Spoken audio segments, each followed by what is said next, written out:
The phone rang just after midnight. I answered without hesitation. He was asleep beside me, his back turned, breathing heavy from too much wine. The voice was low, playful, familiar. "You left your underwear here again," she whispered. Then laughter, intimate, unguarded. My hand tightened around the phone. "I can't stop thinking about you. Last night was unforgettable." I ended the call before she could say more. The voice? It wasn't a stranger. It was my sister. We weren't always enemies. Once she was my confidant, the one person I swore would never betray me. She was there when I met him, my future husband, at a mutual friend's party. I remember the way he looked at me that night, like the world had narrowed down to just my face. My sister nudged me, whispering, "He's going to ruin you." She smiled when she said it, but I should have heard the warning. Years passed. A wedding, a house, a life built brick by brick. He became my anchor, my safety. I trusted him. I trusted her even more. That was the knife. Betrayal sharpened by intimacy. I replayed that call in my head for weeks, not letting on. I noticed the signs I had ignored before. His phone face down on the table, his sudden late nights, her excuses when she couldn't meet me for coffee, the scent on his shirt, floral but not mine. Every piece slid into place with cruel clarity. They thought they were careful. They weren't. I stayed silent, because silence is the sharpest blade. I didn't scream. I didn't confront. That would have given them power.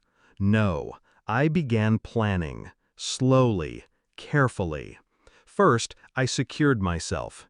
Quiet visits to a lawyer. Accounts moved discreetly into my name.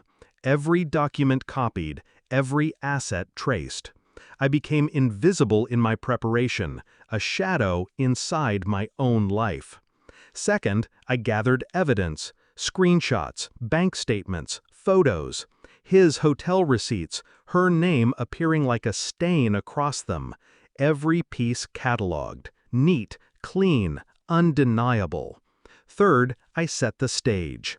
Invitations for a dinner at our house, family, close friends, the people who mattered most to them. Neither of them suspected. Why would they?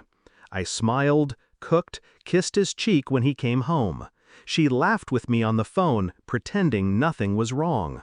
I let them dig their grave with every lie. The night of the dinner, the air hummed with anticipation, though only I knew why. Candles lit, wine poured, plates set. They sat across from each other, exchanging those secretive glances they thought no one noticed. My sister wore a red dress. He wore the tie I had gifted him for our anniversary. Perfect. Halfway through, I tapped my glass. The room stilled. "I want to share something," I said. My voice was calm, too calm. I pressed play on the small speaker I had hidden beneath the table. Her voice filled the room. "You left your underwear here again?" Followed by that giggle. "I can't stop thinking about you. Last night was unforgettable." The sound hit the walls like a bullet. Silence. Utter silence. His fork clattered. Her face drained of color. Eyes darted, searching for escape. I let them sit in it.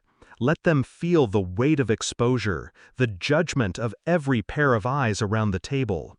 Then I slid the envelope across the table. Every receipt, every photograph, every record. "Divorce papers," I said, steady. "Already signed on my end. All assets transferred. You're both free. Free to each other." The beauty was in the details. He lost more than me that night. He lost the house, the accounts, his reputation. My lawyer made sure of it. She lost her mask, the image of the loyal sister, the trusted friend. Our parents stared at her like she was a stranger. The dinner ended in chaos, raised voices, tears, denial. But I didn't stay to hear the rest. I walked out, closed the door behind me and breathed. People ask if I cried. No, I had done my mourning in silence long before the revelation. What I felt was release, power returning to my veins. He thought he had me caged. She thought she had me fooled. They both underestimated the quiet one in the room.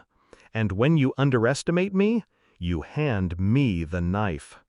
Now, when my phone rings, I answer without fear. Sometimes I still hear her voice in my head, laughing, whispering, confessing. But it no longer cuts. It reminds me. Betrayal is a gift, if you know how to use it. And revenge? Revenge is best served while everyone is watching.